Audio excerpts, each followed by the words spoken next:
बिस्मिल्लाहिर्रहमानिर्रहीम। ओके बेटा, स्टार्ट करते हैं। आज बेटा जो हम टॉपिक स्टार्ट करेंगे that is risk and return क्या होता है। इसके अंदर बेसिकली हम लोग जो चीज़ें डिस्कस करेंगे, मैं थोड़ा सा पहले आपको इस चैप्टर का ओवरव्यू दे देता हूँ। ये हमारा न्यूमेरिकल टॉपिक होगा। इसमें हम लोगों ने करना क्या होगा, इसके अंदर हम सबसे पहले डिस्कस करेंगे कि रिटर्न क्या होता है, रिस्क क्या होता है। देन फिर हम देखेंगे कि अगर आप किसी एक सिक्योरिटी में पैसा लगाना चाहते हैं, फॉर एग्जांपल आपके सामने मुख्तलिफ किस्म की सिक्योरिटीज हैं जिसमें पेप्सी है, कोक है, नेस्ले है, अलाइड बैंक है, नेशनल बैंक है एंड सो ऑन। काफी सारी सिक्योरिटीज आपके पास अवेलेबल हैं और आप किसी एक सिक्योरिटी में पैसा लगाने में इंटरेस्टेड हैं, तो उस सिक्योरिटी में आपको कितना रिस्क फेस करना पड़ेगा, कितना रिटर्न फेस करना पड़ेगा, उसको हम न्यूमेरिकली कैलकुलेट करेंगे in the form of percentage. तो उसको हम बोलेंगे इंडिविजुअल सिक्योरिटी एनालिसिस। यानी इसके अंदर जो हम डिस्कस करेंगे, पहला टॉपिक जो हमारा डिस्कशन का होगा वो होगा इंडिविजुअल सिक्योरिटी एनालिसिस, या हम इसको बोलेंगे सिंगल सिक्योरिटी एनालिसिस। कि अगर आपके पास मार्केट में मुख्तलिफ किस्म के पेपर्स अवेलेबल हैं, मुख्तलिफ किस्म की सिक्योरिटीज अवेलेबल है and you want to invest in दो सिक्योरिटीज, आप उन सिक्योरिटीज में पैसा लगाने में इंटरेस्टेड हैं, तो हम हर सिक्योरिटी का अलग अलग रिस्क रिटर्न निकालेंगे।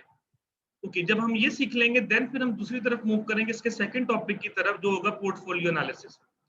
पोर्टफोलियो एनालिसिस क्या होगा, आप उसमें हम ये देखेंगे कि अगर ठीक है यार कि अगर 5 सिक्योरिटीज है, पेप्सी है, कोक है, नेस्ले है, अलाइड बैंक है, नेशनल बैंक है, ये मैंने पांचों का अलग अलग रिस्क रिटर्न निकाल लिया।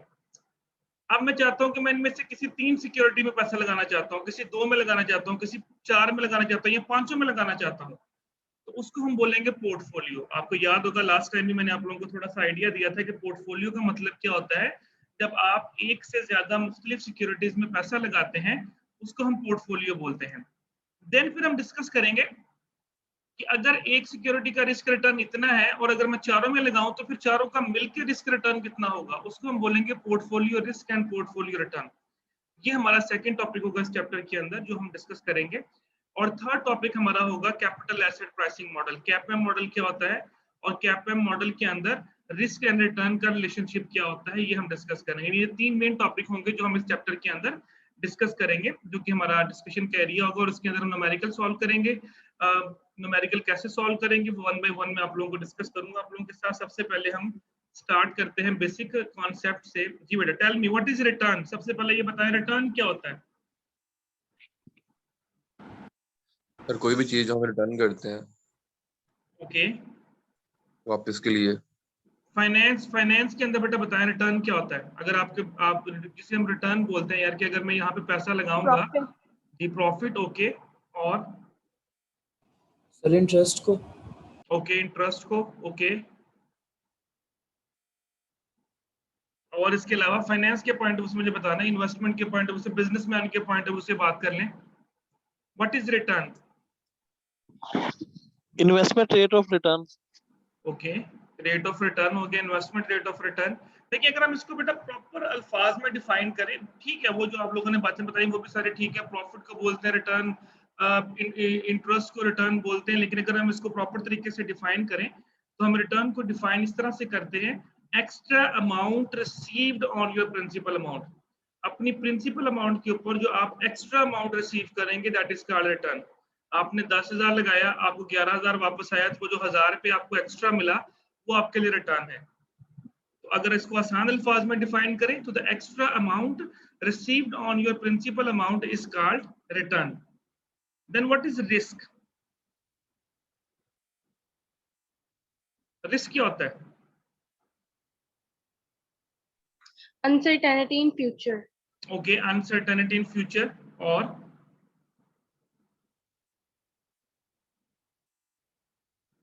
सर प्रॉफिट गेन करने के लिए जो लेते हैं हम। ओके, प्रॉफिट गेन करने के लिए जो हम लेते हैं उसको रिस्क बोलेंगे। देखिए बिल्कुल उन्होंने सही बोला। जो रिस्क को अगर हम आसान अल्फाज में डिफाइन करें तो उसको हम बोलते हैं फ्लक्चुएशंस और अनसर्टेनिटी इन रिटर्न्स। जब आपके रिटर्न्स अनसर्टेन हो जाते हैं कि पता नहीं प्रॉफिट मिलेगा नहीं मिलेगा, लॉस ना हो जाए, अगर मैं यहाँ पे पैसा लगाऊंगा तो पैसा वापस आएगा नहीं आएगा, तो अनसर्टेनिटी इन रिटर्न्स या फ्लक्चुएशंस इन रिटर्न को हम बोलते हैं रिस्क। तो अगर हम इसको 1 बाय 1 मैं थोड़ा सा आपको यहाँ पे लिख के साथ साथ गाइड भी करता हूँ। तो सबसे पहले हमने डिस्कस किया था रिटर्न को, थोड़ा सा मैं उसके बारे में यहाँ पे लिख भी देता हूँ। ओके, आपको याद होगा जब मैंने आप लोगों को शुरू के लेक्चर्स में पढ़ाया था तो मैंने आपको बताया था कि रिटर्न अगर आप किसी सिक्योरिटी में पैसा लगाते हैं, फॉर एग्जांपल अगर आप किसी शेयर में पैसा लगाते हैं तो शेयर्स आपको दो तरह से रिटर्न देता है। क्या मिलता है शेयर के ऊपर? काफी दफा हम डिस्कस कर चुके हैं। डिविडेंड ओके, नंबर 1 आपको रिटर्न की फॉर्म में मिलेगा डिविडेंड और कैपिटल गेन। जी बिल्कुल। और सेकंड होगा आपके पास कैपिटल गेन। यानी अगर आप रिटर्न को डिफाइन करें तो रिटर्न को हम ऐसे डिफाइन करेंगे जो मैंने अभी आपके पास सामने थोड़ी देर पहले डेफिनेशन दी। The extra amount received on your principal amount is called return. और वो बेटा जो एक्स्ट्रा अमाउंट है वो आपको दो फॉर्म में मिलती है, एक हम बोलते हैं डिविडेंड, दूसरा हम बोलते हैं कैपिटल गेन। अच्छा, डिविडेंड को मैं साथ में यहाँ पे ब्रैकेट के अंदर मैं एक वर्ड और भी यूज कर रहा हूं, दैट इज यील्ड। लाजमी नहीं कि हमेशा आपको डिविडेंड ही मिलता है। फॉर एग्जांपल अगर आप किसी सिक्योरिटी जिस तरह शेयर है, शेयर के अलावा अगर आप बॉन्ड में पैसा लगाएंगे तो बॉन्ड के ऊपर तो डिविडेंड नहीं मिलता, बॉन्ड के ऊपर तो आपको इंटरेस्ट मिलता है। मैंने आपको बताया था कि सिर्फ शेयर एक ऐसा पेपर है जिसके ऊपर आपको डिविडेंड मिलेगा, इसके अलावा जितनी भी सिक्योरिटीज होंगी उसके ऊपर आपको क्या मिलेगा? इंटरेस्ट। इसलिए मैंने यहाँ पे वर्ड यील्ड भी लिख दिया। तो यील्ड को आप यही समझ लें कि ये आपके लिए इंटरेस्ट है। तो वो एक्स्ट्रा अमाउंट जो आप अपनी प्रिंसिपल अमाउंट पर रिसीव करेंगे दैट इज कॉल्ड रिटर्न। अच्छा, सेकंड बेटा मैं आपको डेफिनेशन दे रहा था अभी जो हम डिस्कस कर रहे थे, दैट इज रिस्क। रिस्क को हमने भी डिफाइन किया, अनसर्टेनिटी इन द रिटर्न्स या फ्लक्चुएशंस इन द रिटर्न। यानी अगर आप किसी चीज के बारे में श्योर नहीं होते तो उसके ऊपर आपको रिस्क ज्यादा होता है। Higher the uncertainty higher will be the risk. For example आपका एक पेपर हुआ, एक्स्ट्रा ऑर्डिनरी आउट क्लास किस्म का पेपर हुआ, तो आपको पता है कि यार इसमें मैंने फेल नहीं होना, चांसेस आर वेरी मिनिमम। इसका मतलब है कि उसके ऊपर रिस्क आपको बहुत कम है। एक पेपर आपका 50-50 हुआ, बहुत अच्छा भी नहीं हुआ बहुत बुरा भी नहीं हुआ, लेकिन अब आप उसके ऊपर इतना श्योर नहीं है कि उसमें आप पास हो पाएंगे या नहीं हो पाएंगे। सो जितना अनसर्टेनिटी का लेवल ज्यादा होगा उतना रिस्क आपको ज्यादा होगा। रिस्क की बेटा दो कैटेगरीज होती हैं, ये भी हम लोगों ने शायद आप लोगों ने किसी न किसी जगह पढ़ी होगी। इसको हम बोलते हैं सिस्टमैटिक रिस्क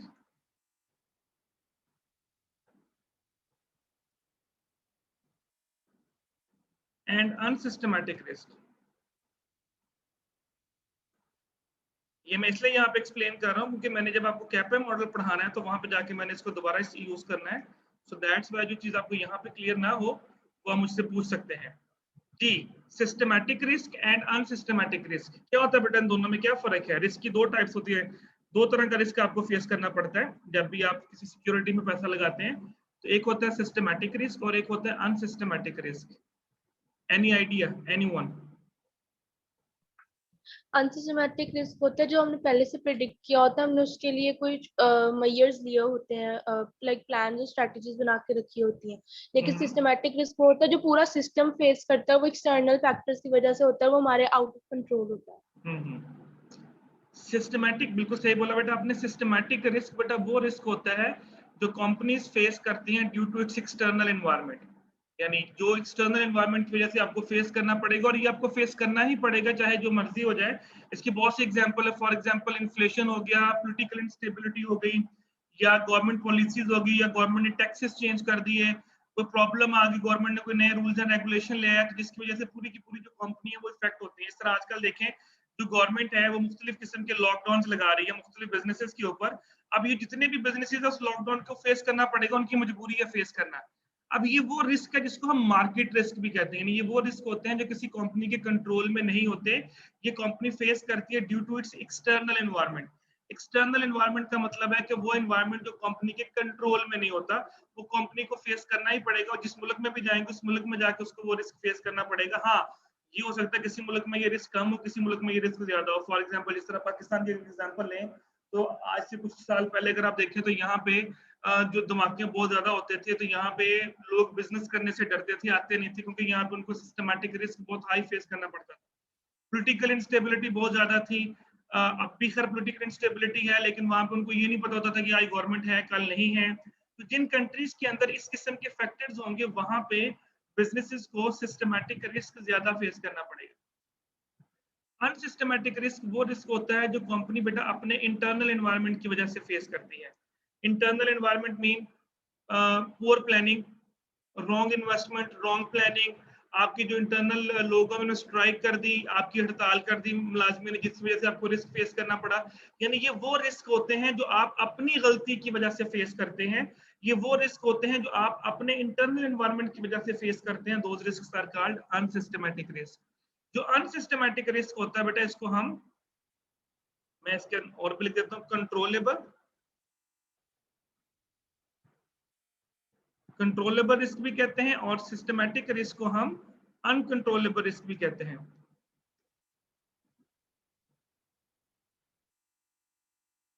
सिस्टमैटिक रिस्क को हम अनडाइवर्सिफाइएबल भी कहते हैं, और अनसिस्टमैटिक रिस्क को हम डाइवर्सिफाइएबल भी कहते हैं। यानी अनसिस्टमैटिक रिस्क को हम डाइवर्सिफाई कर सकते हैं, जबकि सिस्टमैटिक रिस्क को डाइवर्सिफाई करना पॉसिबल नहीं होता, मुश्किल होता है, क्योंकि ये रिस्क आपको कभी भी फेस करना पड़ सकता है एक्सटर्नल एनवायरनमेंट की वजह से, जो कि मैंने अभी आपके सामने एग्जाम्पल दी। इसमें नेचुरल डिजास्टर भी हो सकता है, जिस तरह आजकल देखें वबा हुई है कोरोना, जिसकी वजह से सारे के सारे जो बिजनेसेस हैं वो इफेक्ट हो रहे हैं, और ये आपके कंट्रोल में नहीं है। तो सारे वो रिस्क जो अनकंट्रोलेबल होते हैं उसको हम सिस्टमैटिक रिस्क कहते हैं, जिनको आप कंट्रोल कर सकते हैं वो आपके अनसिस्टमैटिक रिस्क होते हैं। और ये दोनों रिस्क मिल के आपका टोटल रिस्क बनता है।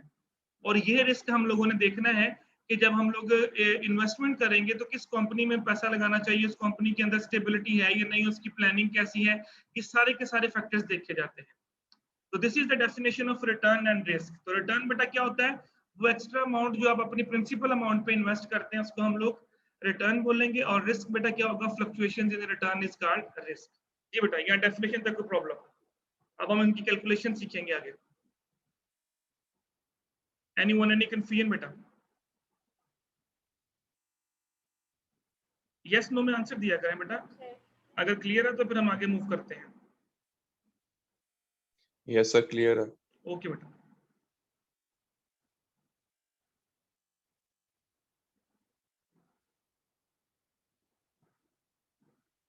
ओके बेटा, सबसे पहला टॉपिक जो हम स्टार्ट करेंगे that is single security analysis, जो मैंने अभी थोड़ी देर पहले आपको थोड़ा सा गाइड किया था कि हम इसको 3 हिस्सों में पढ़ेंगे चैप्टर को।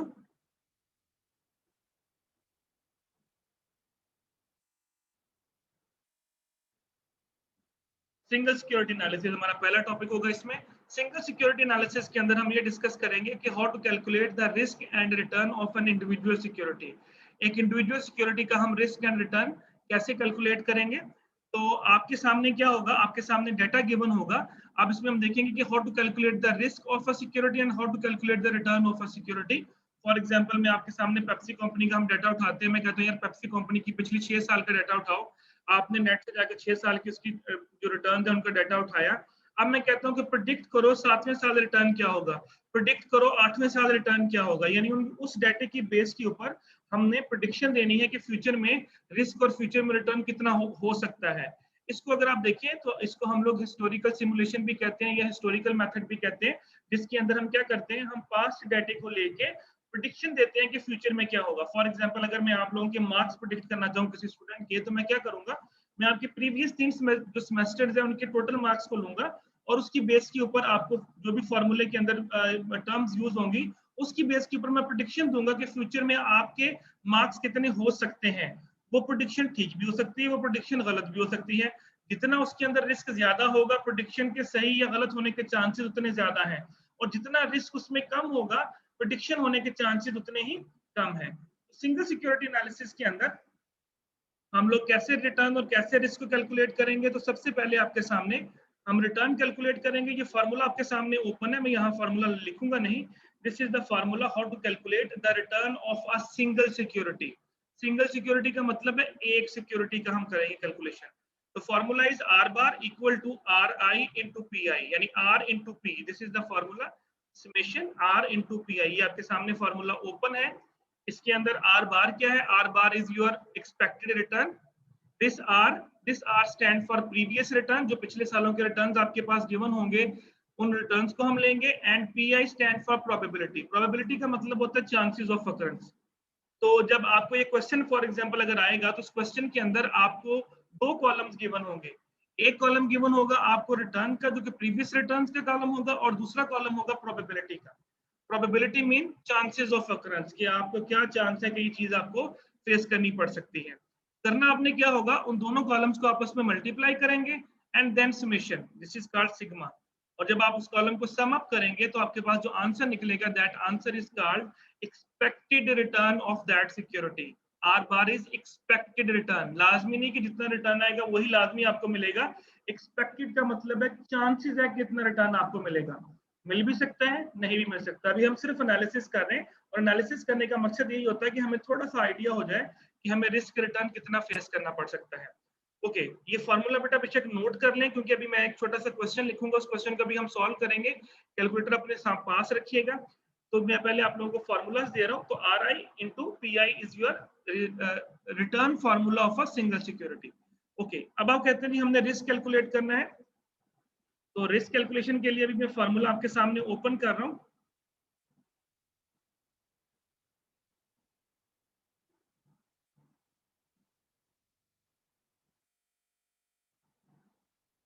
नोट कर लीजिएगा बेटा रिस्क वाले फॉर्मूला को भी। This is the formula of return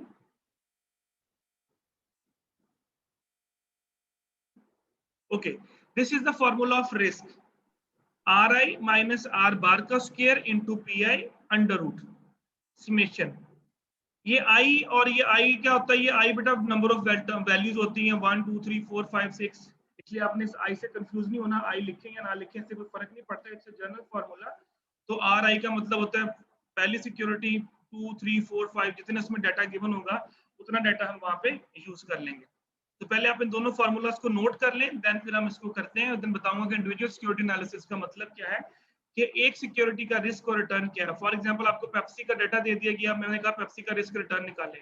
फिर आपको कोक का डाटा दे दिया गया, फिर आपको नेस्ले का दे दिया गया। और इन तीनों सिक्योरिटी का एनालिसिस करने के बाद अगर मैं आपसे क्वेश्चन पूछूं, बताओ इसमें कौन सी सिक्योरिटी ऐसी है जो हाई रिस्क की सिक्योरिटी है, तो डेफिनेटली बेटा वो सिक्योरिटी जिसके रिस्क का आंसर सबसे ज्यादा होगा वो रिस्क की सिक्योरिटी होगी। और वो सिक्योरिटी जिसके रिस्क का आंसर सबसे कम निकलेगा उसको हम लेस रिस्क की सिक्योरिटी बोलेंगे। वो मैं आपको भी थोड़ा सा गाइड करता हूँ। तो पहले यह फॉर्मूला देख लें, R I minus R bar का square into P I, this is the formula of calculation of return of a single security. Okay, चलें वापस आते हैं उसी स्लाइड के ऊपर जहां पे मैंने आपको रिटर्न का फॉर्मूला दिया था, और उसके बाद एक छोटी सी एग्जांपल उन्होंने सॉल्व की हुई है, उस एग्जांपल को हम अभी सॉल्व करेंगे। Okay, this is the data. अब एक स्टॉक है, फॉर एग्जांपल BW के नाम से एक स्टॉक उसने गिवन किया हुआ। ये दो चीजें बेटा आपको गिवन होंगी, जब भी आपको क्वेश्चन आएगा उस क्वेश्चन में आपको ये फर्स्ट 2 कॉलम्स गिवन होंगे, आर भी गिवन होगा और पी भी गिवन होगा। R stand for previous return और पी स्टैंड फॉर प्रोबेबिलिटी। याद रखिएगा प्रोबेबिलिटी का जो टोटल आंसर होता है बेटा वो 1 होता है। 100% अगर परसेंटेज में प्रोबेबिलिटी दी हो तो 100%, और अगर पॉइंट्स में प्रोबेबिलिटी दी हो तो 1 होती है। जब भी आपको कोई न्यूमेरिकल आए आपने सबसे पहले ये चेक करना है कि उसकी जो प्रोबेबिलिटी है उसको प्लस करके देख लेंगे कि 1 के इक्वल है। अगर परसेंटेज में दी है 10%, 20%, 40%, 20%, 10%, तो उसकी परसेंटेज प्लस करके देख लें, वो 100% बननी चाहिए। प्रोबेबिलिटी का मतलब होता है chances of occurrence. Probability mean chances of occurrence. Okay, अब ये एक सिक्योरिटी है BW के नाम से। इसमें उसने 5 उसके जो प्रीवियस है उसके रिटर्न्स का डाटा दिया हुआ है, -0.15, -0.03, -0.09, 0.21, 0.33। सपोज कर लेंगे पिछले 5 साल के रिटर्न्स का डाटा उसने आपको दे दिया, पिछले 5 दिन का दे दिया या पिछले 5 वीक्स का दे दिया, इट डिपेंड्स के डाटा किस फॉर्म में दिया हुआ है। माइनस का मतलब होता है कि ये सिक्योरिटी जो पहले साल है वो आपको -15% का मतलब है ये आपको लॉस दे रही है। -3% का मतलब है कि यहाँ पे आपको 3% लॉस हो रहा है। Minus indicate that loss. 0.09 का मतलब है कि 9% आपको प्रॉफिट हो रहा है, देन 21% प्रॉफिट हो रहा है, देन 33% प्रॉफिट हो रहा है। अब ये उसने आपको पिछले 5 दिनों का कह लें या पिछले 5 महीनों का कह लें या पिछले 5 वीक्स का कह लें, इसमें भी उसने ये डाटा दिया, ये आपको दे दिया, और आपसे कहा जा रहा है calculate the expected return and risk of the security, और ये आगे प्रोबेबिलिटी का कॉलम गिवन है। तो अभी हम लोगों ने फॉर्मूला पढ़ा था रिटर्न का R इंटू पी। तो आपने क्या करना है, ये देखिए मैं आपके सामने पहले फॉर्मूला ओपन भी कर देता हूँ। This is the formula R into P, RI into PI। हम क्या करेंगे, ये 2 कॉलम आपके सामने हैं, R का और P का, इन दोनों को आपस में मल्टीप्लाई करेंगे। 0.15 को 0.10 से मल्टीप्लाई किया, ये आपके पास आंसर। याद रखिएगा symbol is very important, sign is very important with return. अगर उसने नेगेटिव साइन दिया तो वो नेगेटिव साइन आपने लाजमी लिखना है, उसको आपने प्लस नहीं कर देना, क्योंकि नेगेटिव मीन कि उस वैल्यू ने माइनस होना है। अगर पॉजिटिव साइन है तो पॉजिटिव साइन आएगा। इन तीनों चारों वैल्यूज को उसने आपस में मल्टीप्लाई किया, देखिए इसको इससे मल्टीप्लाई किया और इसके सामने आपके सामने ये बेटा आपके पास ये कॉलम बन गया R इंटू पी का। फॉर्मूले में क्या था, सिग्मा। सिग्मा का मतलब क्या होता है कि इस पूरे कॉलम को अब आपने ऐड अप कर देना है। तो क्या किया आपने, इस पूरे कॉलम को जब ऐड किया, ऐड का मतलब है कि जो प्लस है उसको प्लस कर दे, जो माइनस है उसको माइनस कर दे। ये देखिए 0.03, 0.42 पॉइंट, ये तीनों प्लस वैल्यूज हैं, तीनों को प्लस किया और इसमें से ये दोनों को माइनस किया, तो आपके पास आंसर निकला 0.090।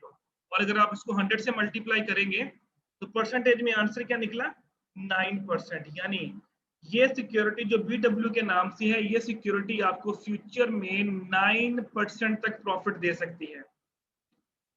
यानी इसका एक्सपेक्टेड रिटर्न कितना निकला, 9%। यानी ये सिक्योरिटी आपको 9% तक जो है वो रिटर्न कमा के दे सकती है।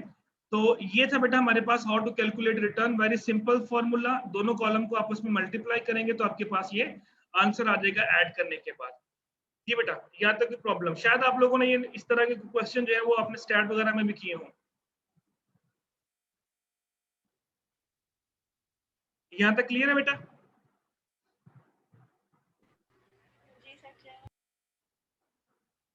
यस सर, क्लियर है। ओके, आगे आते हैं बेटा रिस्क के ऊपर।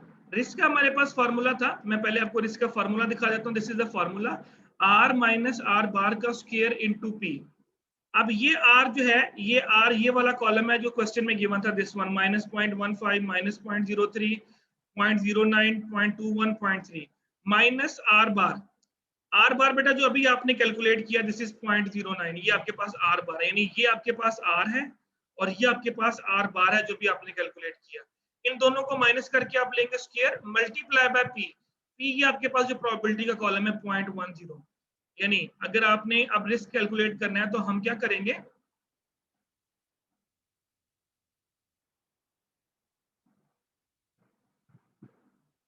एक सेकंड बेटा जरा होल्ड कीजिएगा।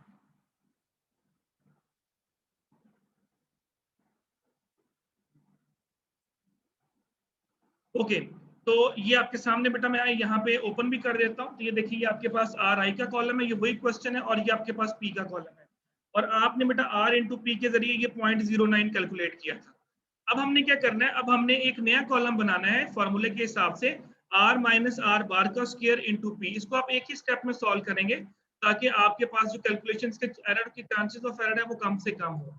एक ही दफा हम इसका पूरा कॉलम ड्रॉ कर लेंगे। जो फॉर्मूले में आ रहा था R माइनस R बार का स्क्वायर इंटू P, ये हमारे फॉर्मूले का हिस्सा है रिस्क के। तो अब आपने क्या करना, this is RI minus 0.15 minus 0.09। यानी आप इसको इस तरह से लिखेंगे, मैं आपके सामने थोड़ा सा लिख भी देता हूँ एक कॉलम, अगर किसी को प्रॉब्लम आएगी तो। ये देखिए पहली वैल्यू जो उसने 0.00576 निकाली है, ये बेसिकली कैसे कैलकुलेट हुई है, ये देखिए ये ऐसे कैलकुलेट हुई है, माइनस 0.15 माइनस 0.09। ये 0.09 जो भी आपने रिटर्न कैलकुलेट किया था, इसका आप लेंगे स्क्वायर, ये स्क्वायर में है 2, मल्टीप्लाई करेंगे प्रोबेबिलिटी इसकी 0.10 करके देखें, यही आंसर आएगा 0.007576 करके देख लें बेटा एक आधी value. This symbol is very important बेटा, मैं बार बार कह रहा हूँ कि साइन इज वेरी इंपॉर्टेंट। अब देखिए माइनस 0.15 माइनस 0.09 जब करेंगे तो ये माइनस माइनस दोनों क्या हो जाएंगे, प्लस हो जाएंगे।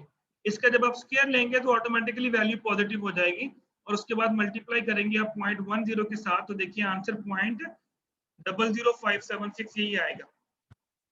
इसी तरह जब आप सेकंड वैल्यू कैलकुलेट करेंगे तो सेकंड वैल्यू में हमारे पास क्या है, माइनस 0.03, इसको आप माइनस करेंगे माइनस 0.09 से, इसका स्क्वायर लेंगे और इसकी प्रोबेबिलिटी है 0.006, इससे मल्टीप्लाई कर देंगे तो आपके पास ये आंसर आएगा। और ये देखिए सारे के सारे आंसर्स पॉजिटिव में आ रहे हैं। इसलिए पॉजिटिव आ रहे हैं कि जब भी आप किसी चीज का स्क्वायर लेते हैं जो नेगेटिव वैल्यू है वो भी पॉजिटिव हो जाती है। अब चेक कर ले बेटा, जो लास्ट में कॉलम के अंदर आंसर्स आपके सामने आ रहे हैं, इन आंसर में कोई प्रॉब्लम है तो पूछ लें अभी।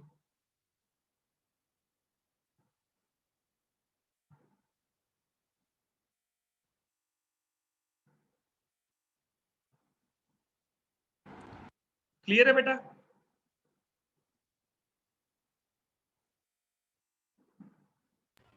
जी सर। ओके, ये आपके पास कॉलम आ गया बेटा, RI माइनस R बार का स्क्वायर इनटू PI, और फॉर्मूले में देखें तो साथ में था सिग्मा। सिग्मा का मतलब क्या होता है कि इस पूरे कॉलम को आपने क्या करना है, सम अप कर लेना है। अब जितना भी आपके पास ये वैल्यूज आ रही हैं इस कॉलम के अंदर, इन सभी वैल्यूज को आपने प्लस करना है, तो आपके पास आंसर निकला 0.01728।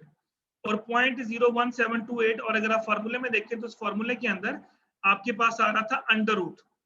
तो जो भी ये कॉलम आपके पास ड्रॉ हुआ उस कॉलम का आपने ले लेना है अंडर रूट। तो 0.01782 का आपने लिया अंडर रूट, तो आपके पास आंसर निकला 0.1315, जिसको हम बोलेंगे 13.15%। यानी इसका मतलब ये हुआ कि अगर आप इस BW सिक्योरिटी के अंदर पैसा लगाते हैं तो ये सिक्योरिटी आपको रिटर्न देगी 9%, और उसके ऊपर जो रिस्क है वो फेस करना पड़ेगा आपको ऑलमोस्ट 13%। ये बेटा आपने किसी एक सिक्योरिटी का एनालिसिस कर लिया। इसी तरह आपने एक सिक्योरिटी बी पकड़ी, उसका भी रिस्क रिटर्न निकाला, सिक्योरिटी सी पकड़ी, उसका भी इसी तरह से रिस्क रिटर्न निकाला, एंड सो ऑन। आपने 5-6 सिक्योरिटीज इसी तरह से आपस में देखी, और उसके बाद आपके पास एक लिस्ट ऑफ रिस्क रिटर्न आ गए। अब आप उस लिस्ट में से चूज कर सकते हैं कि आपने किस सिक्योरिटी में पैसा लगाना है। ये भी हम इंडिविजुअल सिक्योरिटी पढ़ रहे हैं। इंडिविजुअल सिक्योरिटी का या सिंगल सिक्योरिटी का मतलब क्या है कि आप किसी एक सिक्योरिटी में पैसा लगाने में इंटरेस्टेड है। अब 5 की 5 सिक्योरिटीज आपके पास आ गई। अब आपने देखना है कि आपने किस में लगाना है। फॉर एग्जाम्पल मैं यहाँ पे थोड़ा सा आपको मजीद एक्सप्लेन कर देता हूँ। ये बेटा हमारी वीडियो एंड होने लगी है। आप लोग ऐसा करें कि आप इसी लिंक के साथ मुझे दोबारा ज्वाइन करें, हम यहीं से स्टार्ट करते हैं दोबारा।